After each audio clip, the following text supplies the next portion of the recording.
Мы очень любим сок из тыквы, свежий, только что выжатый, вот зимой, когда снег, мороз за окном. Поэтому искала тыквы, которые вот должны быть очень сладкими, с высоким процентом каротина. И нашла вот эти тыквочки. Вот у меня растут они, очень удобные. Вот прекрасно они получаются там, где нет воды. Вот они небольшие вырастают. Вот здесь у меня как раз куст посажен подальше от теплицы. Ну а вот поближе к теплице здесь вода собирается. Ну здесь вот такие красавцы лежат. Вот как называется эта тыква. Да, это не знаю, сколько килограмм будет. Я вообще-то не ставила целью снова же получать очень крупные. Мне больше подходят мелкие, для того, чтобы быстро использовать. И чтобы не думать, как хранить. И вот, как этот арбуз называется. У нас называется на Украине гарбуз. Тыква на русском. Руж вив де тамп. Вот она очень красивая, вот в таком состоянии. И здесь у меня очень узкое место для того, чтобы выращивать между теплицей и соседским забором. Поэтому я изначально формировала два растения, формировала их в две плети, потому что места мало. Вот. И как я здесь делала формировку. Сейчас подойдем поближе.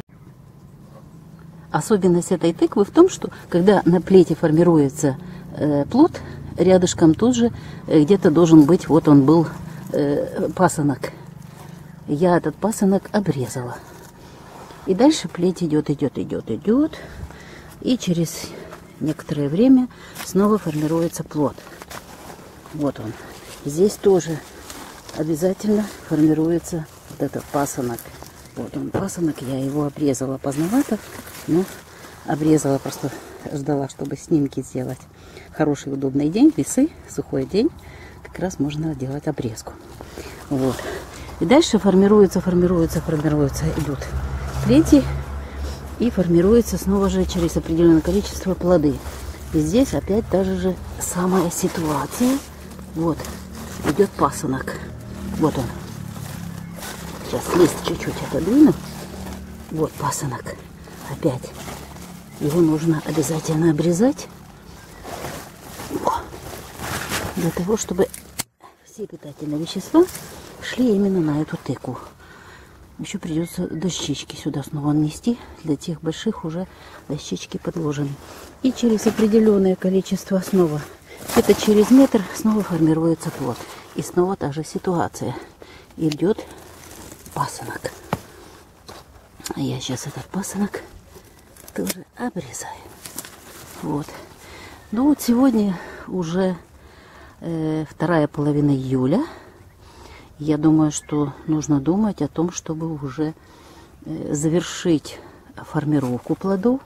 И на кончике, сейчас вот когда образуется еще один плод, практически надо и кончик уже прищипывать, для того, чтобы за месяц все эти плоды набрались нужных питательных веществ. Листья здоровые, растения здоровые. Но мне нравится вот какая масса листьев.